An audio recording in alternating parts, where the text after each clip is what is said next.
Hey, and welcome to the Drep and Stone podcast, the podcast where two friends raise a glass and have a conversation. I'm Nick. I'm Kyle. Kyle. Hey, Nick. Hey. I am super excited this week. Yeah, why? I'm excited every week, like, because we're getting together, we're tasting things, we're talking about stuff, we're diving into maybe some really interesting things. Exactly, interesting things. Yeah. And this week we're furthering our whiskey journey. That's it. Through investigative dramming. Man, is that a degree? Can you get a degree in investigative dramming? That's going to be the title of my whiskey book. Investigative dramming. Correct. With Drep and Stone. Correct. Yeah, this week, Kyle, we are honored to speak with an independent bottler from Scotland. Well, wouldn't you know? That's incredible. In the spirit of furthering our whiskey knowledge, you see what I did there? Yeah. Good one. We are joined by Hannah Whiskey Merchants. Very cool. So this is going to be like another little interview thing. Yeah. Fantastic. I know. Yeah. Well, what I'm going to have you do is I'm going to let you take this one solo. Okay. Because unfortunately, the day that we did this interview, I was doing some yard work and got stung on the face by a wasp. You did. Got my whole jaw swole up. Yeah. And couldn't make it. It was like literally like an hour before I was about to leave when this all happened. I want to tell everybody, the good friend that I am, when I got on the phone with you and I heard you with your Marlon Brando voice. I'm sorry, Nick, but I'm going to have to make an offer where you're going to have to do that by yourself. That was kind of, my first inclination is like, are you okay? It was just laughing at you. Did you just watch Godfather? Why are you talking that way? When I got off the phone with Carol, she's like, is he okay? That's exactly my blip. Is he okay? I was like, I didn't ask that. I'm just laughing at him the whole time. So okay, I can take this one solo. It's not a big deal, but will you do me the honor of joining me after the conversation? Oh yeah. I'll meet you on the back end. Okay. And we'll try some of these drams investigatively. Ooh, sounds good. All right. We're honored to be joined this week by Paul and Gregor from Hannah Whiskey Merchants. Gents, how are you guys doing this week? Yeah, all good. Busy week. Really busy time of year. So, that's exactly what we're here to do is be busy, talking whiskey, getting whiskey out there. And but all good. Yeah, it's been not bad. We're doing a whole bunch of re-racking in the warehouse. So I'm in the warehouse right now. So there's a strong smell of wine and sherry. Pretty sure the guys have spilled quite a substantial amount of sherry on the floor. So it's going to be sticky floors for a while. Well, it could be worse. Yeah, I mean, the sherry that comes in these casks isn't particularly great. It's more like transit sherry, as Paul's well aware of. So it's we've had it on occasion in the past where Gavin, one of the warehouse guys, he can take a bottle of it home and he enjoys it, but even this stuff's a bit rough. So in terms of the cask, we're just looking for the notes of the sherry. Not that this has to be anything that's super high quality. Just we need those sherry notes. Well, it's more to do with like when we get sherry casks from Europe, what'll end up happening is they'll use good quality sherry there and then they'll rechar the casks and everything like that. But then while it's moving, to avoid having to sulfurize or use sulfur in the casks for transit, they'll maybe put some transit sherry inside the cask, keep it wet. When that stuff arrives over here, you've got like a little bit in each cask that hasn't already seeped into the oak. And that just needs poured out. So it's just, this is a sherry that we're putting in the cask just so it can be moved, and it's not something that we have to really worry about. Yeah, it's just transit sherry, so it's not particularly glamorous or anything like that. It's just to keep it, for want of a better word, moist on the inside. So what we'd like to know, and I know that a lot of the Drep and Stone listeners maybe aren't as familiar with independent bottling, so we want to get into that. But before we do, what are each of your roles in Hannah Whiskey Merchants as a whole? Paul, we can start with you. Yeah, well, on my business card it says brand ambassador, so I suppose that does take up the majority of my role. Sort of a little more public facing, doing the whiskey festivals, a little bit of travelling as well. But I suppose the most essential role that I have is sales. Essentially selling the whiskey, getting the invoices paid so that we can keep the lights on, keep our families fed, but more importantly, have money in the bank to then buy casks to keep the business going and find those gems that we are looking for that's going to make us stand out. But we are a small team, as I'm sure Gregor will allude to as well, and we all have a role to play within the business in various capacities, but can't fit them all in one business card. So brand ambassador sounds pretty good to me. Gregor, and how about you? So I founded the business originally, so my role's changed over the last few years, because where Paul, he does all the sort of sales stuff and goes out and does all the tastings and festivals. I'm terrible at that side of the festival side, so I'm more sourcing casks and managing the portfolio and looking after the guys in the warehouse to make sure they don't re-rack themselves into the casks and that sort of side of it. There's a lot of mundane stuff that you don't really realize, like dealing with insurance, dealing with business rates, council stuff, licenses. So yeah, the role has changed substantially since we got our own bonded warehouse, and there's a lot more of just managing that. So while Paul's out there jet setting the world and going to far-flung festivals and, I don't know, the East Nook of Fife or Aberdeen and things like that, or going to Germany, I'll pretty much encased in four walls in Dalgety Bay. Well, there are upsides and downsides to both, whereas Paul has to, go and schmooze everyone and talk to a bunch of people. If you, Gregor, just need a day, we're like, okay, we're just going to sit in a warehouse and relax. Yeah, I guess at least you get to do that. But you mentioned the councils. That is something that we've heard from multiple people recording in a bunch of different situations and scenarios of. That is the one thing that so many consumers don't think about, the ed of, you have all of these, for those of us here in the States, whether it's a county or whether it's a municipality, a city, you have all this regulation and all these regulatory things that go into every single bottle that's made. It on one side, it sounds, a bit mundane, like you said, a bit boring, but that to me is the thing that's what drives these businesses. It's the relationships with the local councils and relationships with the local cities as well. It's not too bad. I'm actually got a golf day tomorrow with Carntine Transport. So they transport quite a lot of bulk whiskey about Scotland. So I'm going to Crieff tomorrow, and we'll be doing a 9-hole and then an 18-hole. And usually I'm actually getting picked up, so I can have a few gin and tonics on the course. So at least I can blame that on the bad swing. There you go. All right. So for those of our listeners who are not familiar with independent bottling, how does this all work? What is the rundown of independent bottling? Because here in the States, we have something similar, but there's some dramatic differences. So what ultimately is independent bottling? How does it work?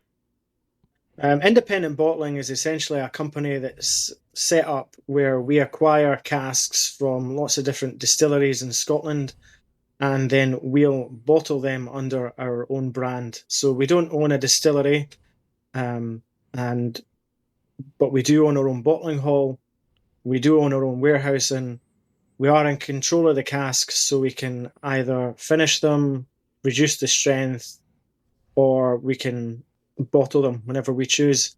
So that's fundamentally what an independent bottler is. There's obviously a lot more of them now than there ever has been. There's a growing trend in the United States for a couple independent bottling companies. I think Lost Lanterns is a really popular one. So I don't know, we were actually in a independent bottler of the year competition with them, and they did really well out of that. So yeah, I think there's obviously bonders in Ireland, and there's English independent bottlers as well. So yeah, it's a really thriving industry. I don't think the barriers to entry are particularly high, or not as high as what they used to be. And there's a lot more available access to spirit as well. Yeah, it seems like here in the States anyway, our version of independent bottlers are less distillery specific and more going to, I don't know if you're familiar with Midwestern Grain Products, MGP, which is a massive distillery in Lawrenceburg, Indiana. And they're a contract distillery. Whereas it seems to be the moving into, contacting a distillery here in the States and then trying to bottle from that distillery is far less of a pursuit than it is in Scotland or in Ireland, in England as well. And so I'm just interested in, is it because in terms of Scotch, and maybe you can speak to Irish whiskey as well a little bit, but is it just, dare I say, it's not as precious? Like there's not the distillery just wants to get product out. I mean, that's ultimately how they're making money. So for them, it's not, we have to bottle under our own lines. It's, we just want to get casks out. We want to get liquid to consumers in any way we can. So in Scotland and the UK, that you are able to contract distill. People are more aware of it when it comes to gin, but it is possible to acquire stock from distillers. It's just, it's quite rare, and usually those sort of contracts are kept quite confidential. But people have got, and a lot of independent bottlers have got trade contracts with a lot of distillers to acquire a certain amount of stock, either at a new spirit stage or, you know, at younger stages. And the independent bottler is obliged to take that stock on a yearly or quarterly basis. So it's not really that different, I guess. It's quite an old tradition as well. And there's a lot of different reasons why distillers will sell stock, whether that is for a cash injection, whether that is to trade stock for the purposes of acquiring stock for their own blends. You'll find that a lot of distillers and distilling companies have got blends in addition to their single malt brands. So it's inevitable that some parcels of their own stock will end up on a market. So in some cases, it's a matter of, we've produced X amount of barrels of this particular distillate, and we either don't have room, or we have this contract with an independent bottler, and we want to obviously distill more, so we have to get it out to people like yourselves, I'm assuming. And then what an independent bottler does is then puts it in another cask or ages it in their own warehouse. So what is that process like? Like once you've acquired the barrel of whiskey, the cask of whiskey, is it now I have to do something different with it? Or is it I could leave it in its own cask and now I'm just holding on to it? It depends the reason that you've acquired the stock. There's a lot of companies that have acquired stock for the purposes that it has to get sold back to the distiller in the future, so they'll maybe just sit on it. If we've acquired stock from a distiller, usually it will be for the purposes that we have to use that in our own brands. That's part of the contract.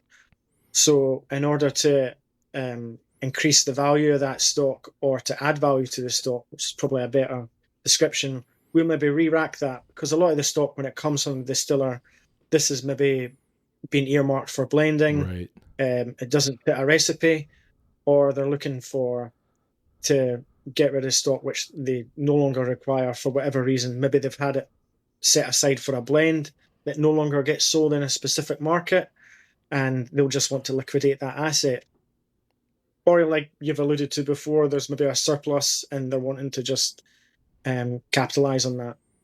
And so that's where the independent bottler comes in, of now I can obviously take that and then bottle it under my own label, my own bottling, and possibly, as you mentioned, create a new blend or a new whiskey entirely by aging it in, as you mentioned at the top of the episode, a port barrel or an Armagnac barrel or whatever it is. Yeah.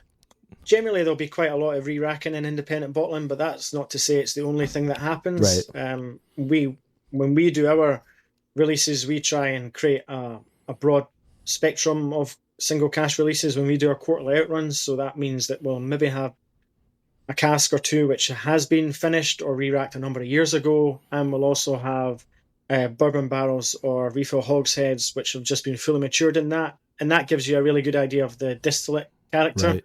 Which we're finding is becoming more sought after than like a huge finish, which overpowers the distillate. Right.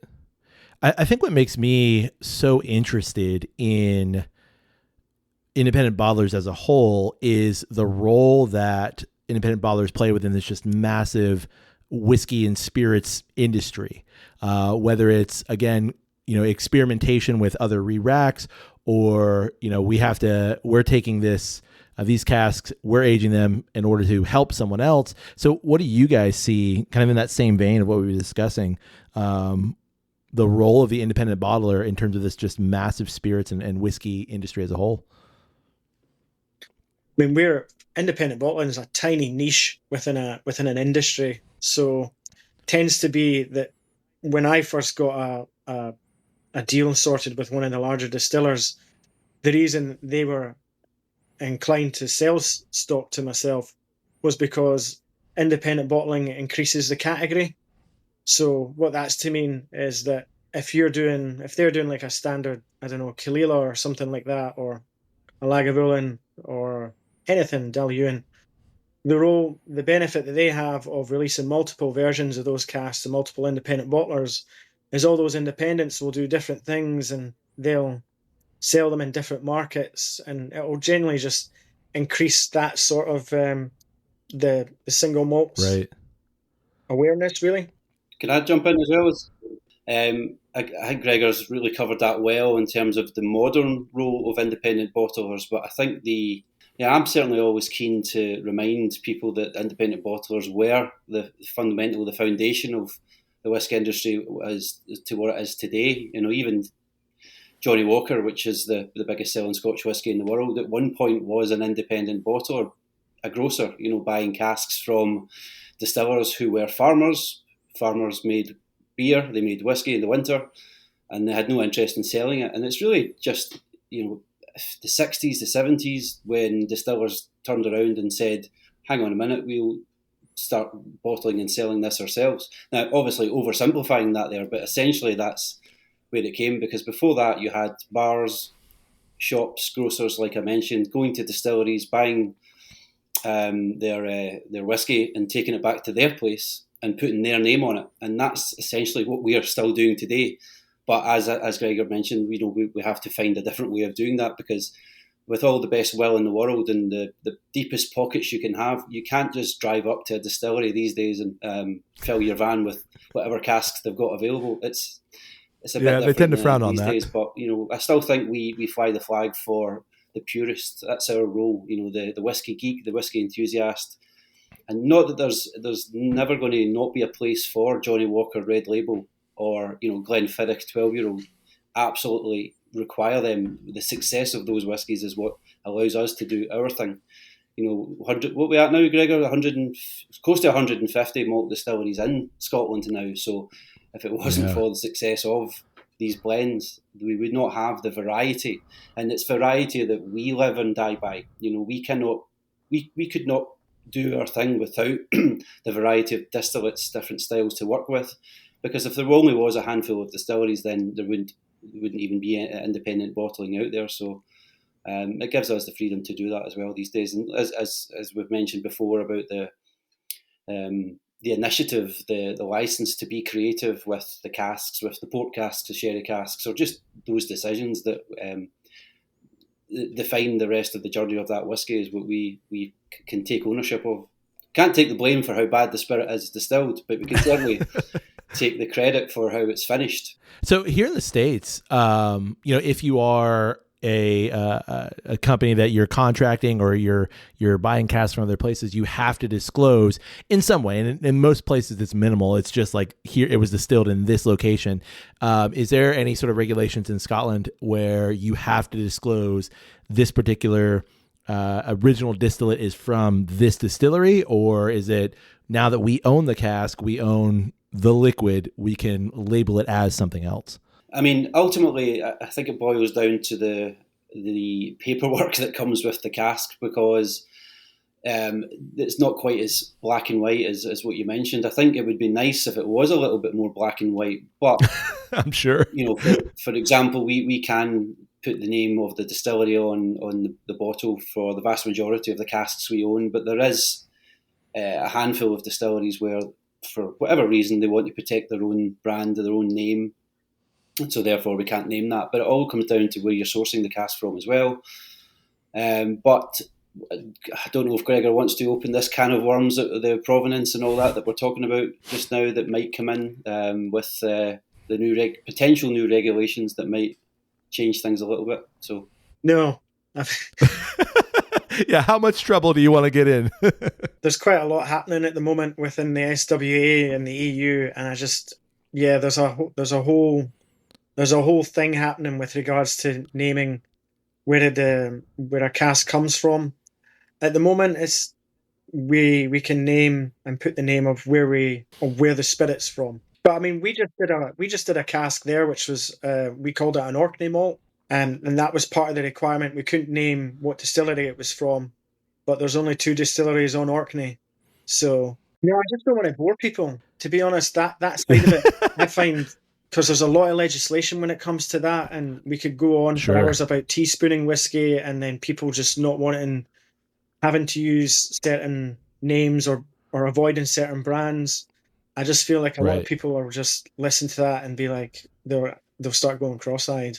Because ultimately, I mean, and I think to some degree you're correct. Most people, it doesn't interest them. You know, they're interested in the liquid, they're interested in the bottling, they're interested in the story behind that. But at the end of the day, the legislation is, Gregor, something that you deal with. And, you know, for I guess the average consumer is like, cool, that stuff's great, but I care about the liquid, and that's ultimately what I love. Yeah, I mean, if every consumer cared about the liquid, I think it would be absolutely great, because then you wouldn't have to worry about the labeling. You could just put the best spirit in the bottle. But there's certain casks that we just can't touch because it's, for whatever reason, it's teaspooned. And whether teaspooning actually exists, it's another question, but it certainly exists on the paperwork, and the cask will come in as a blend. And then we can't really use that because we can't describe where it's come from, because we're limited by our own personal label requirements. That's not to say other independent bottlers don't have a route to market with the way that they label it, but I find that teaspooned spirit is just not worth the hassle. But yeah, that's just my opinion. I can explain what teaspooning is if anyone wants to know. I'll talk about all this stuff all night. I'm a proper whiskey geek, so just let me know if you just want to. Take on that. Keep going. It's not a weekend activity, although that, you know, I'm more into full dessert spoons rather than teaspoons. But anyway, that's a different story, and it's not past your watershed yet over the other side of the pond, so we'll not go there. But no, I think it boils down to once upon a time, distillers were selling casks by the 100 to other companies for blending. Is something that the Scotch whisky industry is famous for. You have all these, even though competing companies, multinational businesses with huge brands and spending millions on marketing, will still trade with other companies. But just to be sure, and to make sure that the integrity of each whisky was maintained, they would, in theory, and as that's what Gregor alluded to, you know, whether they actually do it or not, but they would open each cask and put a tiny little teaspoon amount of something else in there, therefore creating a blended malt rather than a single malt. So, you know, so little that it doesn't affect the the spirit character, but enough that it can't be called a single malt anymore and has to be called a blended malt. So it's a whole, you know, can of worms. We've used that description before, but it certainly is. But, you know, these casks still exist. Whether or not they actually do it is a debatable question, but ultimately we're led by the paperwork, and if it comes in and it says it's a blended malt, then we can't put the word single malt on that label or else. And do you find that because you can't put that on the label that people are a little more reticent to then like engage in whatever product you have, or is it just because it's labeled single malt, that's the thing that people are looking for specifically? Well, I think ultimately, we live in a world still where if you can name the distillery, the entire provenance of that whiskey is clear as a whistle. So it's yes, you have intrigue. You know, there is trade names out there for certain malts that have been blended that we sometimes can use and sometimes we can't use, and there's a little cheat codes on the internet that you can find out which distillery that's from, potentially which teaspoon whiskey has been put in there. And yeah, it creates a little bit of a mystery. But ultimately, you know, it helps us the more information we can provide. You know, the provenance is a word I'll use. You know, if we can name that distillery, then it will sell. It will move quicker, more likely than if we can't, no matter what crazy name it has on there, even if it's one of the more common ones. But yeah, it kind of boils down to that. Gregor, I have a question for you. I know that you're kind of the master behind all of the casks, if you will. How do you what is your barrel selecting, your re-rack selecting? What is the philosophy there? What is your process? How do you kind of see all of this? To be honest, Paul and I work together when it comes to cask selection. We've got a portfolio of about 400 casks that we add to every year, which we take out of every year. And really, when we're looking at an outrun, we've got some guiding principles in terms of what we're looking for. So we'll do 6 casks or 7 casks per outrun, and we'll do 4 outruns a year. And within that outrun, we'll look for a cask which is maybe got quite a good or quite a high cask influence. We'll look for something that's quite aged. We'll want something that's like a lower cost for the consumer. And within that, we'll always look within each release to get a good balance of distillate character and the cask. And we'll look to get a spread of different ages. So you'll want maybe 10-year-old, 15-year-old, 18-year-old, 25-year-old. Then the reason we do that is so that when we put our price list together and we send it out to our importers, there's a very varied list that they can then take to their shops and their retailers, and you've got a broad range, so something for everyone. So within that, Paul and I both really enjoy our whiskies.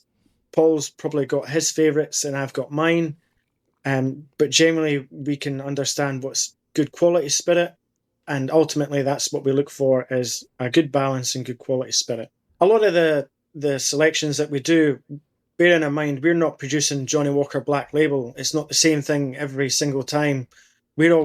Each cask has got a unique and different taste. That's why they're great for like whiskey tastings, where you can try like 5 or 6 drams, and they'll all take you to different places in terms of flavor and palate. So how does that process work? Do you, is it these casks are earmarked from this distillery for independent bottlers, or is it you're wandering through warehouses, kicking cask and going, that sounds great, let's try that one, and then thieving a little bit and like, oh yeah, this one's great, can we buy this one? So the way it works is I would have acquired parcels of stock from a distiller a number of years ago, and you would buy it in ages between like 3 and 7 years old. So you'd get the parcel of stock in. Generally, you'd try the casks, and they'd probably be in varying levels of quality. And then you put together a re-rack program, which would involve either sourcing casks from France, where we tend to get a lot of casks, or sourcing them from Portugal. We'd bring them here, we'd re-rack those casks, and then we'd just wait for them to improve. Now, if you imagine I've done that about 7 years, because the business started in 2012. That means you've got a portfolio now of, say, maybe 200 casks that you can select from, and they've all been re-racked and they're all maturing at a really good rate. And so you'll just be able to cherry pick. One of the rules that we have is that we don't release from the same distillery every 12 months. So we only release one, like Glen Elgin, a year, or one Tininique a year. So that's challenging for us as Scottish independent bottlers, because we've got 150 distilleries to pick from, and I think and that's a self-imposed rule. That's a rule that you guys are like, this is what we want to do. That's what we want to do. We want to create variety. But to put it into context, we've got 150 distilleries, and in the US, I think you've got 2,751. So if you had an independent bottler there, you'd have a lot more casks to pick from. So then for you guys, it's we want variety. That's what you guys want. We want variety. We want to create a profile that allows us to hit a bunch of different flavor profiles, a bunch of different ages.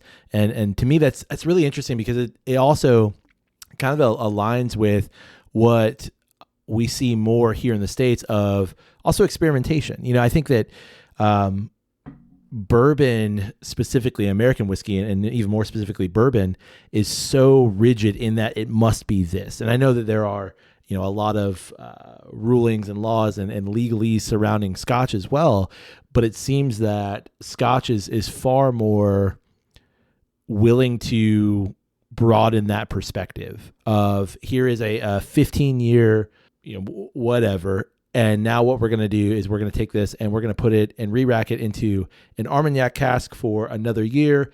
let's see what that does. Oh, wow, this is phenomenal. Or maybe it needs another year. So then you guys as independent bottlers can then choose, you know what, that one does need another year and a half. Let's come back to it, see where we are. And that to me is so interesting that whiskey in the UK, whiskey specifically in Scotland, is willing to do that and experiment. Yeah, I think I mentioned earlier on that's our license to do that, and I think that's what sets other independent bottlers and compared to us apart.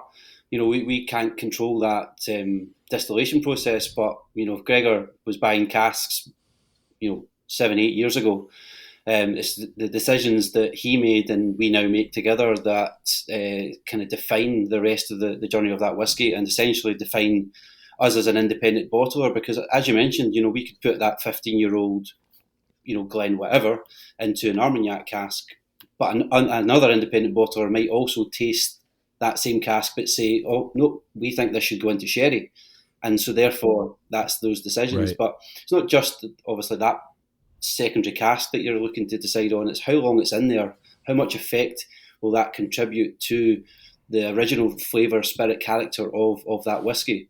And for us, it's something that's really, really important, is finding that balance between the spirit, character, and the choices that we make after we take ownership of the cask and the influence of the oak on that spirit. Now, balance is key for us. That sometimes means that we'll put it into a sherry cask and it doesn't have to be the colour of Guinness by the time it comes back out, because therefore the oak is taken over a lot. But for another independent bottler, and there is a few, and I'm not going to name names, that is their priority, is to get the whiskey as dark as possible, right, and to get it easier to sell, because darker is easier to sell, is more desirable.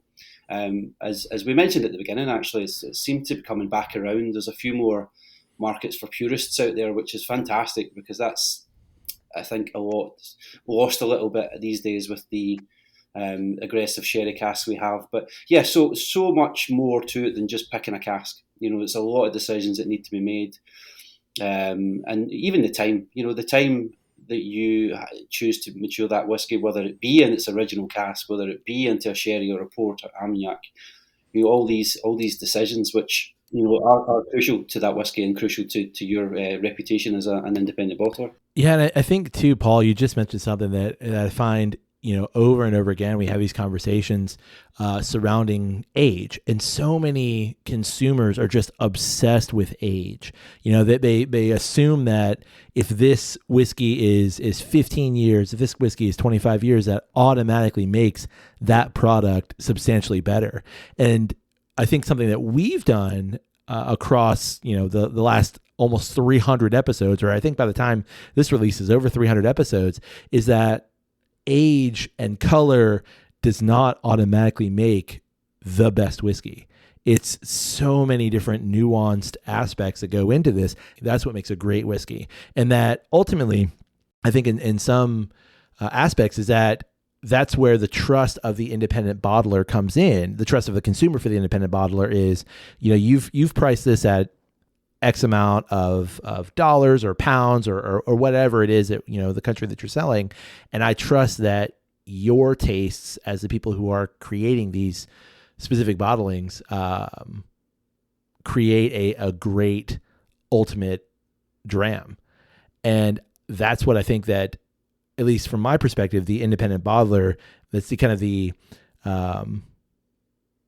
charge of the independent bottler is doing just that. Is finding those things that, like, man, sure, this is a 7-year whatever, but this cask, or now that we've re-racked it into something else, this is where the whiskey truly shines. Yeah, 100%. See, everything you've just said there, see if you could put that on a back label of a bottle, we could just have that right now. But no, you're welcome to use it. I'll send it to you. You're welcome to use that.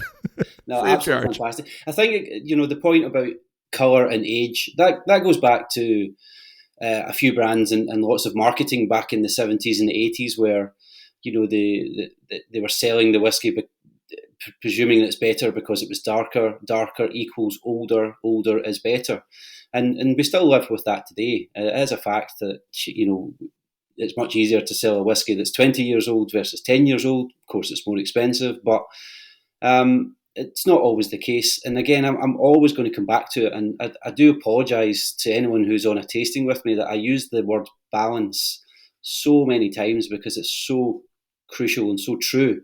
And know that balance can be achieved at 15 years old, but it can also be achieved at 7 years old or 27 years old. It all depends on, all the little parts that come together with that whiskey, the spirit style, the cask that it's been maturing in. And there's a lot of whiskies out there that demand a very aggressive maturation, some very robust spirits that you maybe wouldn't want to drink too young, but then they mature into this wonderful, butterfly once it gets a little bit older in the right cask. So it's not as straightforward. And the more people who can find that, if you ask someone who works at a distillery making the whiskey every day, and they make the whiskey, and ask them what they would choose to drink, it would be something younger. It would be something that has that profile of the whiskey that they're making, not something that's saturated in oak. As wonderful and complex as an old whiskey can be, that wouldn't be the whiskey that they would want to drink. And do you know what? If they say that, those words carry a lot of weight. So, but yeah, like I said, it's all about finding that right balance, and that's subjective to us. It's our choices. We live and die by those choices. But each whiskey to its own, and that's the beauty of Lady of the Glen, our core brand as well. Single cask whiskies from one cask strength. It's about identifying those little nuances within each cask that stand out. And I mentioned about some whiskies, as in some distilleries work better younger, some work better older, but that can boil down to the individual cask as well. Yeah, and I think that's what a lot of people don't understand too, is it's not just age. It's, okay, so here's a 15-year distillate, but instead of putting it at cask strength, maybe we put it at 95 ABV. Well, why'd you do that? Because that's where the distillate truly sings. That's where that symphony of all those flavors and everything is just perfect. And I think, again, that goes back to the trust of the independent bottler, whether you are doing things at cask strength like Lady of the Glen, or you are doing things where let's tune that down just a little bit. But that's the beautiful spot. Something too, Paul, you mentioned when touring Scotland and a bunch of distilleries, and then a bunch of distilleries here in the States, something that I'm always taken aback by is how much people that work in the distilleries love the new make. I mean, we know that obviously with age and with time in a barrel comes a bunch of different complexities, but when you have a distillery and a distillery manager or the people that are working lines and different things, when they love the new make, that to me, that's where the special magic happens. It's no, this is our distillate. This is what we love. And then now we age it in a cask for 7, 8, 30 years, and it just becomes that much more special. Yeah, absolutely. I think you can totally understand that the folk who make the whiskey, that's the part. And again, I touched on it before, that they can control that aspect. Once the whiskey's in, or the spirit's in the cask, it's up to a little bit of magic, a little bit of science, and everything in between to make that final product. Yeah, you can control as much as you can, but there's, and I think to just explain further the point I made about single casks, it's known that you could have two casks, and we've had it in our warehouse as well, two sister casks that were produced at the same time, filled into the same type of cask on the same day, same type of wood, matured next to each other for all their life, and you could pour a glass of each of those, and they could be completely different whiskies in there. And as I said, there's a bit of magic goes on. Science can explain most of it, but I turn a little bit of a blind eye to that, because there's something magical about it that we just like the thought of.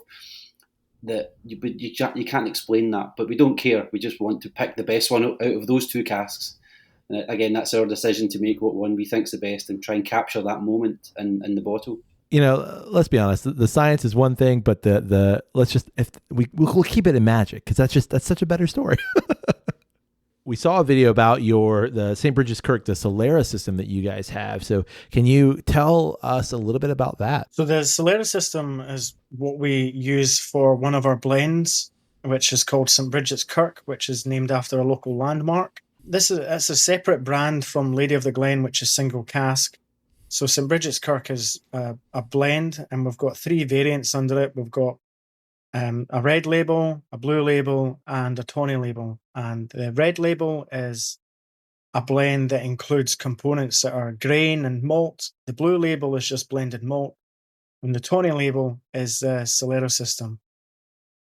So to give you an idea, Solera system was taken from Spain, and it's used for when they're creating like their sherries. So they'll stack all their casks in big, huge triangles, and they've got various ways in which the wine goes through each of the casks, whether it's through pipes or whether it's manually sort of tipped in.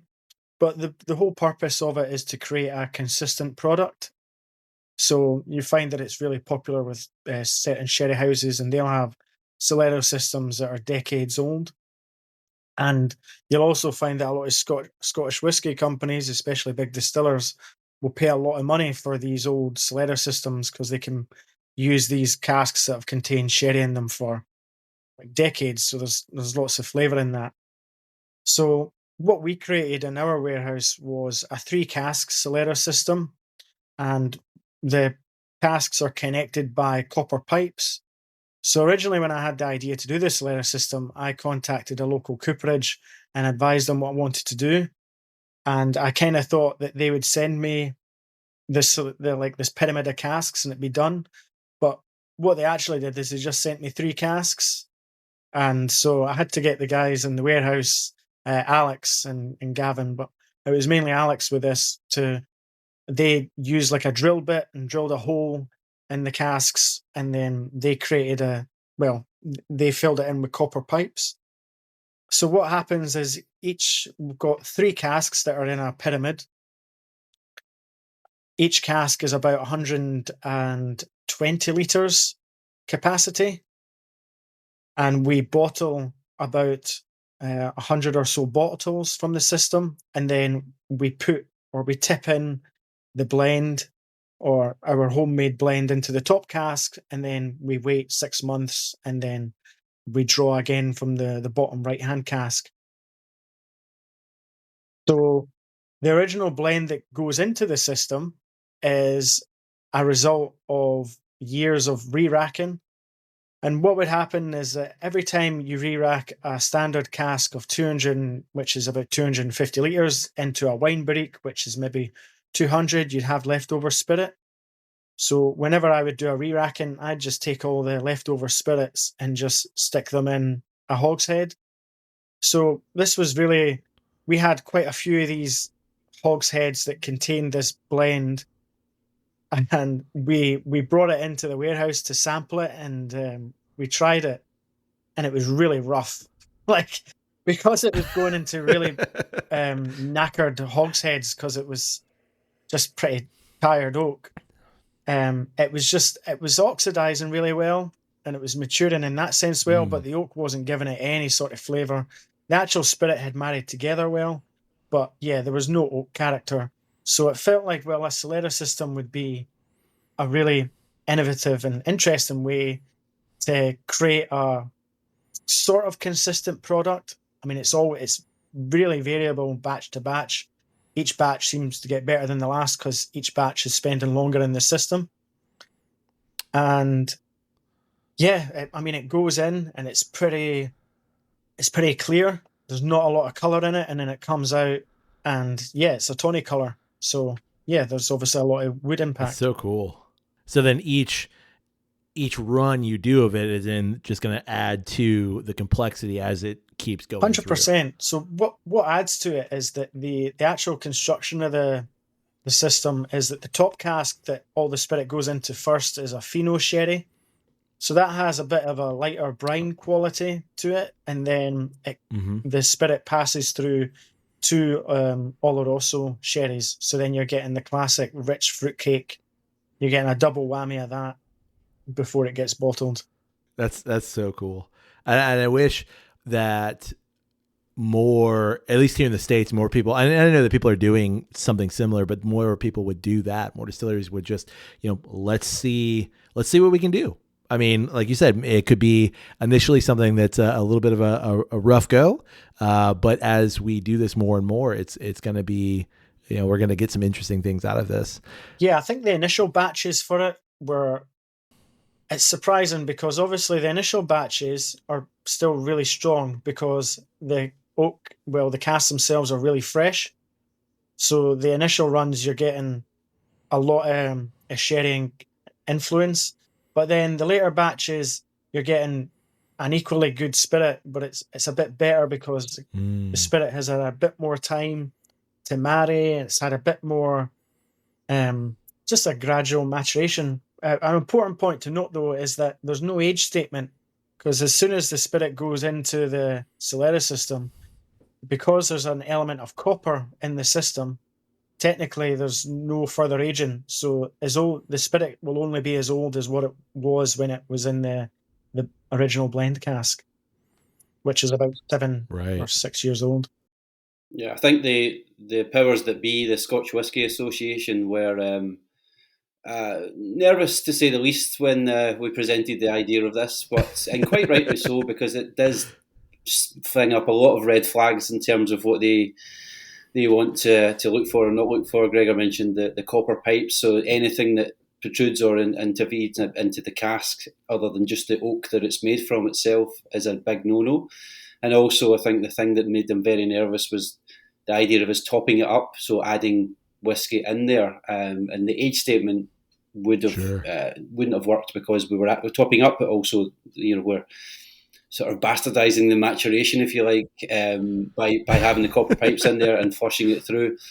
But there's times where forgiveness is better than permission, and there's other times where permission is better than forgiveness. So I'll let you use your imagination which one worked best for us here. But I think that the age concept, we kind of get around that a little bit because we can talk about it. We can't put it on the label. But I always like to think that we have sherry casks in this Solera system that are quite active. We obviously have time passing, and I don't know about you, but I don't have a button that can stop time. So yeah, the whiskey's not aging in those casks, but it's still maturing. I'm going to get shot for saying that, but anyway.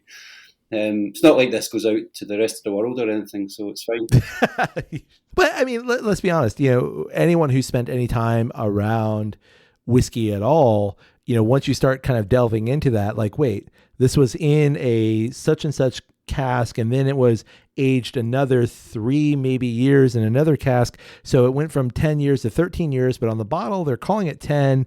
And I think it all comes down to, and I understand the SWA, and I understand all of the, the legal aspects, trying to protect what Scotch whiskey is, or trying to protect what bourbon or American or Tennessee whiskey. I understand all of that, but ultimately we can all look at that bottle and go, okay, so it's a 10-year in this cask, but then we aged it another year, or we ran it through the Solera system, and now it's actually this. Okay, we see what's going on here. Yeah, a little bit. And we can only put so much of that detail on the label and try and let people use their creative imagination and a little bit with initiative on that. But certainly when we get the chance, or if I get the chance to present that whiskey to any kind of audience, then I fill in all the gaps that we can't put on the label.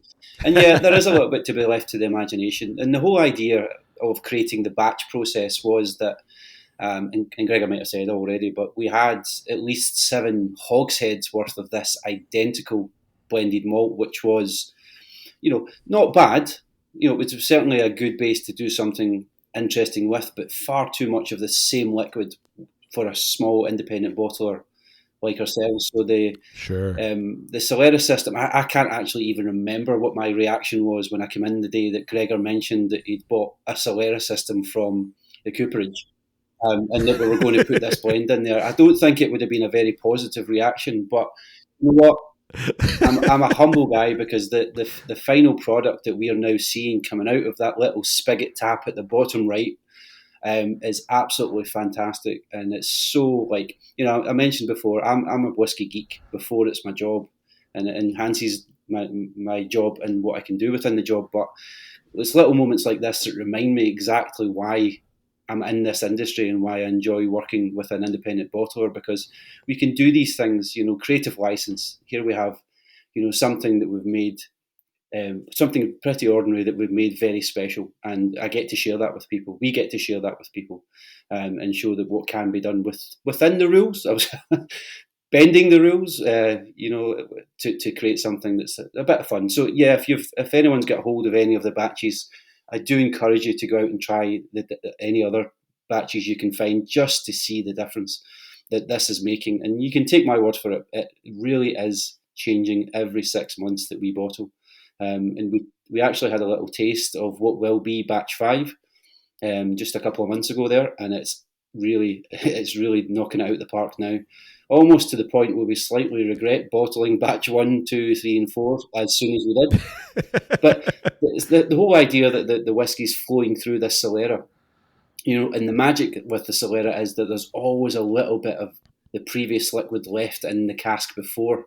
It flushes through, but not every drop goes through. So there's some that remain, and it gets mixed in. So, you have this magic. We used the word magic before in the description. This is certainly magic that's happening now. And I think it's that, that marriage of that spirit that we continually top up versus what's been remained in there for over 2 years now, probably 2.5 years now.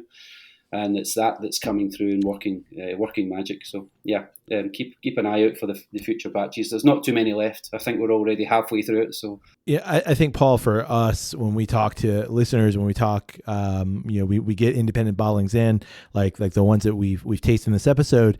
For us, people ask us, why should I care? Why should I do this? And why should I be drawn to independent bottlers? And I think everything you just said is the reason why. Not only because, first of all, here's something that we did first run, and yes, it was we stand behind it, but now that we're X number of runs into it, here's something that is different. And I think that people, especially whiskey nerds like ourselves, when you get that first bottling, oh, here's something interesting, and then you get the fourth bottling, and 2, 3, and then you get the 8th bottling, and you get all the ones in between, then you can start to parse out all the differences. And I think that that's what makes this idea so enticing to myself and other whiskey nerds. It's I want to see those variations, and I want to can I pick out those variations, and what does this process ultimately impart for the whiskey as a whole? Yeah, 100%. And the best thing about it is it's not expensive.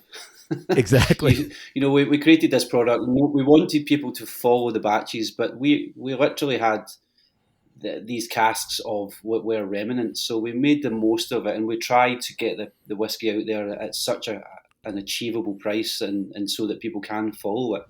And do you know what? I often have one of our Solera, St Bridget's Kirks, on a tasting or a whiskey festival on the lineup, and I'm not ever going to try and say that it's going to be the best whiskey in the lineup. It's far from the best whiskey in the lineup, but I guarantee it will be the best bang for buck whiskey that you will try in a long time. And you know what? It's got a smoky character to it as well. So if you don't like it, just chuck it on the barbecue. It's amazing barbecue sauce as well. We have a couple last questions for you guys, and the first is just from our perspective, from my perspective. I'm super excited to see that you guys that your products are available here in the U.S. for a number of reasons. Not only because from what I've had, it's fantastic, but also because I want the whiskey consumer. We want the whiskey consumer here in America to be exposed to things outside of that narrow bourbon line. And that's obviously, that is the American spirit bourbon, but there are so many really beautiful, interesting things coming out of independent bottlers as a whole that I'd like to see more people experiment. So I'm super excited that you guys are breaking into the U.S. or have broken into the U.S. So what sparked that push to break out of Scotland?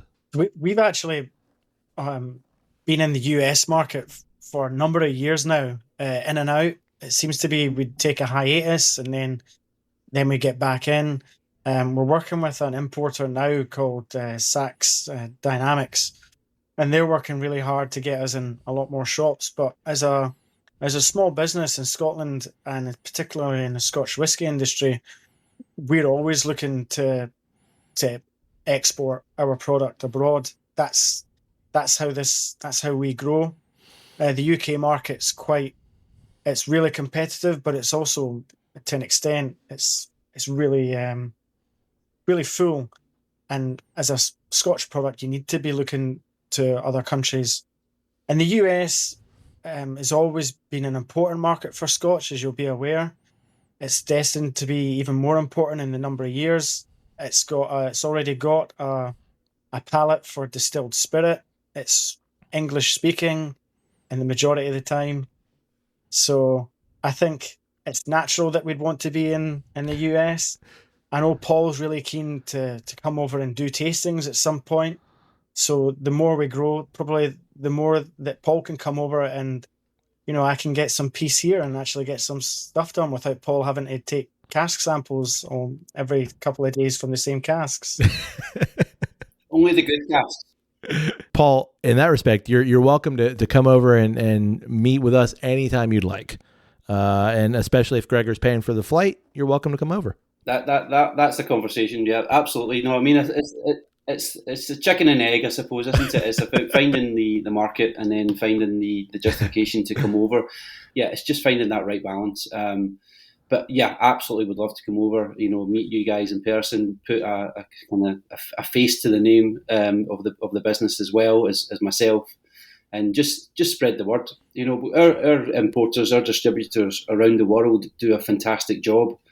We can communicate to them all the information we can, but then we rely on them taking that information and being the brand ambassador when I'm not there. So it's working with these partners that gives us that ability to be that person on the ground as well.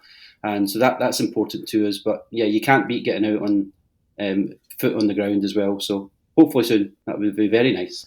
Yeah. Well, this whole conversation is proof positive of, Gregor, you mentioned Sachs Dynamics, and Howard has been such a good contact for us, a good friend for us to meet people like yourselves, but also just getting the word out about amazing products. And I think that here in the States, especially with our just interesting 3-tiered system, that the importer plays such a crucial role. And when you have someone who's willing to, Paul, as you just mentioned, be the spokesperson when someone from the distillery or the bottling or the independent bottler can't be there. I think that is so important. Yeah, I mean, Howard's obviously popped over a number of times, and Howard's got quite a lot of expertise. He already owns casks, so I've been really enthusiastic and really supportive with our products and our brands. We're keen to operate in the US, and we're keen to support Howard and Melissa in any way we can. All right, final question for you guys. What excites you most about the future of Hannah Whiskey Merchants and independent bottlers as a whole? Gregor, we can start with you. It's a big question. It's a really competitive market at the moment. The things that get me excited about independent bottling are when we're able to release casks that we haven't done before, such as we've just done a Pulteney. We've got a Glen Scotia coming out at some point. We're also doing a limited release of a Samhain series, which is like a Halloween series of releases that we do. And we're working with a local artist called Stephen Shand. That's cool. So we're picking through some Scottish folklore stories located near specific distilleries that we're releasing. So that's what gets me excited, because if I'm being brutally honest, I don't really think there is a lot of room for innovation in independent bottling. I think innovation sort of exists in more the distilling side and how you can work with fermentation. I think it's naive to assume that independent bottling's got much room for innovation when the types of casks you can use are quite fixed. They have to be oak. They have to be. You can't have stone fruit and things like that. And I actually agree with Angus McElraith when he says that if you're using casks like tequila and things like that, how much of that is actually a gimmick, and is it actually for the benefit of the spirit? So I do feel like we've sort of hitting our peak in terms of what's the best casks and identifying what the best casks are for re-racking. And then at the end of the day, I've got a lot of time for just well-matured stock and refill hogsheads on bourbon barrels. So yeah, that's my answer in a nutshell, I guess. Great. Paul, how about you? What excites you most about the future of Hannah Whiskey Merchants and independent bottlers as a whole? Yeah, well, I think the idea of what an independent bottler is more things like this to get that message out. I think especially in younger markets, and I suppose you couldn't really count the US as a younger market, but it still is led by brands. But it's about sharing that message and showing what we can do within the product we've got, but it's getting that message across. But for me, I just think it's really exciting what can be done within the realms of what you can do with an independent bottler. Sourcing casks from well-known distilleries and putting your stamp on them, and owning that, and that's again go back to the point I was saying earlier on about that control that you can have and proudly put your brand name and stand behind that product. Now I get very excited about that anyway, but it's also about the unknown distilleries that we get in abundance. The ones that most of it goes into blends. Not as easy to sell because people buy based on the name of the distillery as much as the quality of the whiskey, but it's about showcasing these distilleries that no one's heard of, and there's nothing better than seeing people change their mind about distilleries that they have never heard of. I'm so lucky that when I joined the business 5 years ago, Gregor had already put into place a wonderful program of buying casks and re-racking casks, which we really are seeing the fruits of those right now. Some of the stock that we're bringing up to our own warehouse that's been maturing in situ in a third-party warehouse that was re-racked maybe 6-7 years ago, the quality of that liquid is just absolutely phenomenal. 7 years is not a long time, but it is a long time for a small company like ourselves that's only been going since 2012. So I say credit to Gregor for putting those foundations in place. And so that has continued, and we touched on it earlier on. The guys in the warehouse today, spilling transport sherry all over the floor, so the floor's going to be sticky for the next week. But it's that work. It's that work that will pay off in 3, 4, 5 years' time, and we know that some of the whiskies that are getting re-racked today will be phenomenal when they come to their peak in the years to come. So that's the work that we are doing today for the future. And so it's those things that we're really excited about. And the whisky industry just now is in a little bit of a plateau. There's a lot of people saying that it's on a decline. It's not on a decline. It's on a plateau. It's stopped growing because it really grew so fast after COVID, and it has slowed down a little bit.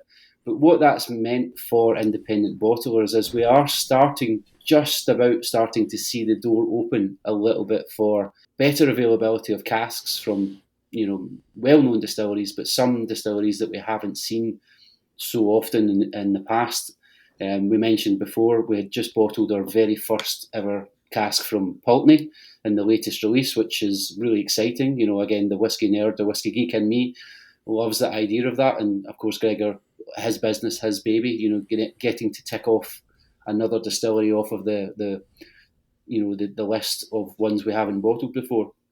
So the idea of getting more of those casks, and just prices coming down a little bit as well, making things that we as a small company couldn't really access before or couldn't justify accessing, are starting to creep into our vision, our line of sight now, because of the way the market's going. Now, the downside of that is that it's not as easy to sell whiskey as maybe what it was 3 or 4 years ago, but the history of the business, the history of what whiskey has been all about is that's only temporary. And it's what you do in these times, these slightly down times or plateau times, that kind of can make or break when the times are good. So it's great to know that we are still doing the work. We're still able to invest in the business, buying the casks, buying the sherry casks, the port casks, the rum, the Armagnac casks that are going to give us that product that's going to make us stand out in the future. So yeah, hard not to get excited about what's ahead for Hannah Whisky Merchants as well. And of course, like I said, like we talked about earlier on with the 3 brands, the St. Bridget's Kirk with the Solera, these things are going to keep happening. We're going to have these ideas again, and we're going to keep being as creative as we possibly can. So pushing boundaries as much as we're allowed to as well. So who knows what's around the corner next for the business. Well, I can say just from us, we're super excited, and we can't wait to see where you guys go in the next 5, 10, 30 years of just, creating interesting bottlings and using this Solera system and where all of that goes. So we're super excited, and we can't wait. What excites you about independent bottling? What sort of things are you looking to see? Or what would you like an independent bottler to do as well? I think that'd be a good... Like from the US perspective. I mean, for me, I think that, again, I mentioned it a couple of times. If I think about in my experience in whiskey and my experience of the standard American whiskey drinker, they're so rooted in bourbon. And I think that term whiskey here in America gets thrown around so much, where we say all the time, both on the podcast and off the pod, that there are so many people that say, oh, whiskey, whiskey, whiskey, but you don't like whiskey. You like bourbon. And so many people here in the States are so hyper fixated on bourbon that they're not interested, or they're blind to kind of all the cool things that are happening in Scotch and happening within the independent bottler. So for me, what I'm interested in is bottlers like yourselves finding and kind of curating those casks that you feel are the best ones. And that it's not just this, massive distillery saying, yeah, we couldn't sell this one because maybe it doesn't fit our profile, so let's bottle it as such and such, and we'll slap a fancy label on it and call it whatever. But that an independent bottler like you guys finds something that is interesting, finds a cask of like, nope, this one's special, or does something where, again, we talked about this earlier, here's a great whiskey from a cask, and we're going to do something else with it and make that different, make it better, or maybe we need to add a little bit more age to it to make it better, but playing within that realm. And to me, that's what makes the independent bottler so interesting, is that it's not, this is what this distillery is, but here are the things that the whole profile can be explored. And that is what I find just so interesting about independent bottling. And so I hope that the future, not only for you guys, but independent bottling as a whole, is it becomes easier to do just that. I mean, I'm really interested in bourbon and how it's sold in the US. I was actually in the US for the New Orleans Bourbon Festival in 2020. But that came to an abrupt end, and the festival got cancelled upon arrival because of COVID. But I was really keen to try all the different bourbons and things like that while I was there, because I think what's incredible about the US is that a lot of these things, just like in the UK, a lot of these things don't really cross over the Atlantic. Right. So you don't really know about certain distilleries, certain cask styles, because the US is pretty much its own continent, so people are just selling to other states, and that's exporting for an American distillery. So it doesn't really come over here. Yeah, the way that we see a lot of US casks is actually when we get bourbon barrels in their first fill, and it tends to be they'll either be Jack Daniels or Heaven Hill. Right, and just because they're massive distilleries and they have such a surplus totally. they have such a surplus of cask that. But then you're gonna, here in the States, we call it craft whiskey or craft distilling, and it's just really anything that's not your big kind of 3 or 4 producers. But and I don't mean to disparage distillers here by any means, because there are some really good bourbon distilleries and really good, just we'll say American whiskey distilleries. But I think the consumer is maybe not as interested or not as willing to, okay, so if you said, here is a bourbon at 75% corn, but then we aged it in Lagavulin barrels for another year. For a lot of American consumers, they're going to say like, okay, and that unfortunately that whiskey might not sell very well, but that might be just an amazing product. But because so much of the consumer side here in America is very rigid, and I know that's a bit disparaging for the consumer, but I think that that's changing, and that's what I'm super interested in. That as that shifts, you'll see more desire for products. Yeah, I mean, there's so much innovation in spirit distilling. I remember I was at a thing in London and I met Michael Myers, who does the 291 Colorado distillery, and he's just a really fascinating guy. His background and stuff, and the spirit that he was presenting, that he brought out his jacket pocket, I just thought, well, that's really great. And sometimes you get this opinion of whiskey that comes from the US is just Jack Daniels or something like that. And in the same way that we have to look at the US and like, how are you viewing Scotch? Are you just looking at Johnny Walker Black or Red and that's it? But as you know, there's a whole bunch of industries under that.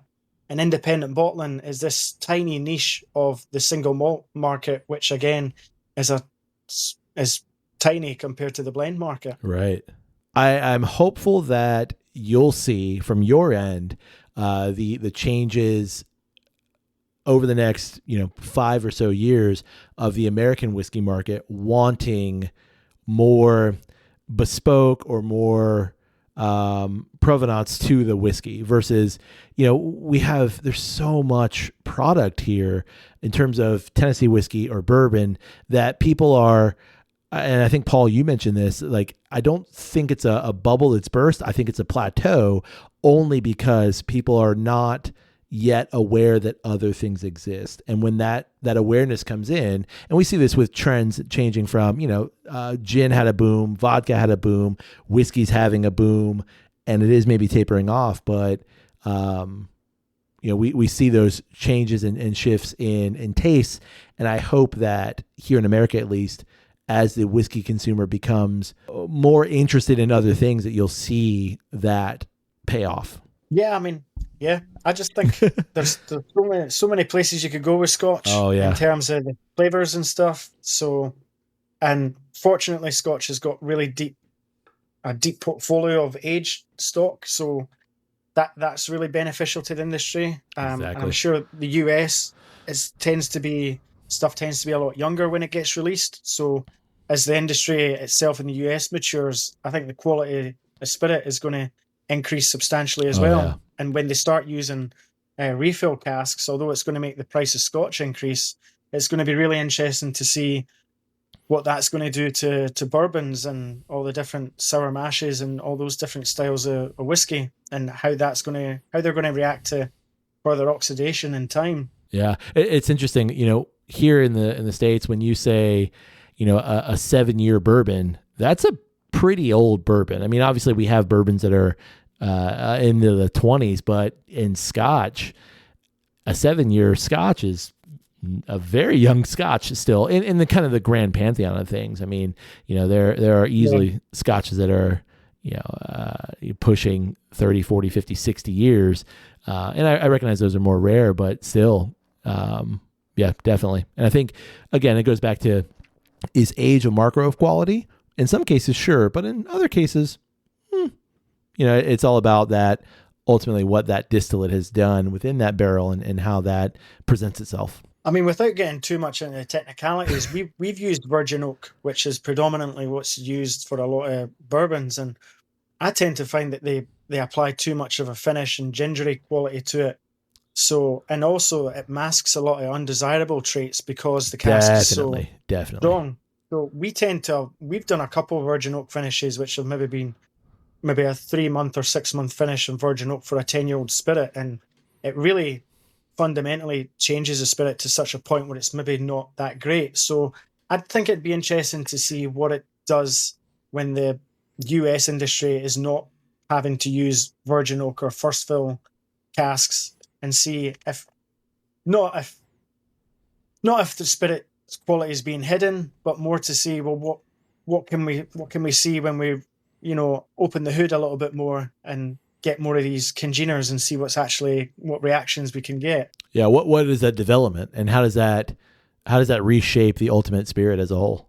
100%. I think it'll be good to get some well matured refill hogsheads of bourbon stuff, and it can only the knowledge is all there, so it's not like it's all secret now. Right. I mean, when I did my master's in brewing and distilling, there was loads of students from the US there, so there's all this knowledge is being shared. I think there's quite a lot of courses in the US which are doing distilling to high levels. Yeah.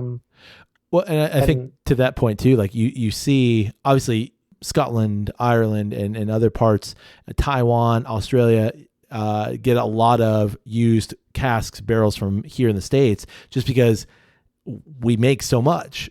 But I've noticed, and I don't know if you've seen this, but the transit back of where, again, here's a cask that was used from such and such distillery for, 10 years. And now we've gotten that cask back, or we've gotten those staves back and we've reformed it. Now here's something else. And I think that's going to be an interesting process too, of what happens when there's a reciprocity back across the ocean, and how does that work? From our perspective, we've just started reusing casks a lot more. We'll actually, rather than just buying a cask and maybe, using it and then refilling it and then maybe getting a third fill, we'll actually just get it recharred at the cooperage. Right. So we recooper and reassemble and rechar.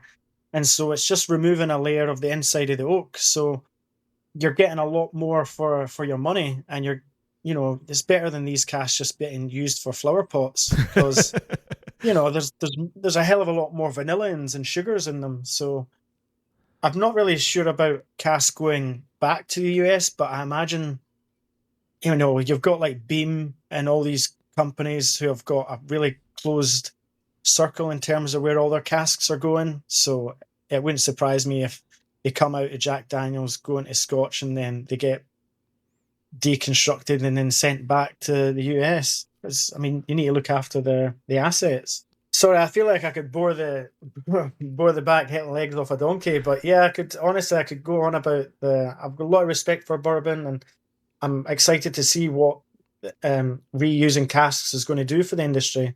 Listen, I don't find it, and I know our listeners don't find it boring at all. This is the stuff that we nerd out about. Paul mentioned that whiskey geek at heart, and that's what a lot of the Drep and Stone listeners are. It's that kind of thing of like, well, what happens if you do this, or what if we do this, or why isn't this a thing? And I think that's what makes ultimately, that's what separates just someone, putting back drams and someone who's really interested in the whiskey as a whole. And I think that's what we promote, that kind of mindfulness thought process of what goes into it, and how, what is the nerdy aspects of it. So I love it. I love it. Well, just with that, with regards to thinking out your products and innovation, before Paul started with the business, I used to enter this competition in Scotland for like the Independent Bottler of the Year, and I would always lose. And I would tend to do like 15 single cask releases a year, and I'd spend quite a lot of money getting the casks and deciding what to do with them and stuff. But then you would have other independent bottlers that could essentially release hundreds of casks a year, and they would almost drown the judges in the amount of samples you've got. And you're sort of throwing so many darts against the wall that if one of them hits a bullseye, then that's it. And what I'm getting at is, Paul and I and Gavin and Alex, when we're selecting casks, we're selecting from a really limited pool, but we're selecting stuff that we personally really rate and we enjoy. And I think that's a difference between a lot of other sort of bigger bottlers, maybe, where there's just so much getting released onto the market. You wonder where the quality control is. And I would hate for that to happen in the US if there was like a proliferation of independents. I do. I'm still here, guys. Just letting Gregor do his American whiskey thing.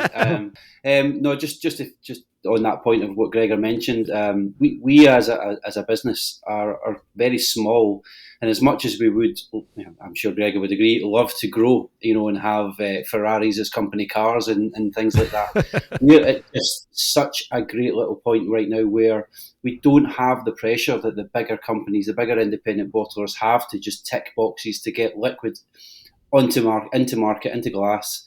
And, I've seen it firsthand. And again, I'm not going to name names, but having worked for, companies before where the need to fill a 10-year-old Speyside for, Taiwan or the Asian market in general, the cask would just be bottled without even passing anyone's lips before it hit the glass and hit the palate and went out to market. So, that's a necessity. I'm not blaming them, but we don't have that. We can go into the warehouse, as Gregor mentioned. The four of us do. Even Gavin and Alex as well. We take our glasses, we take the bung hammer, the Valinch, and we go in and we spend a day just trying casks.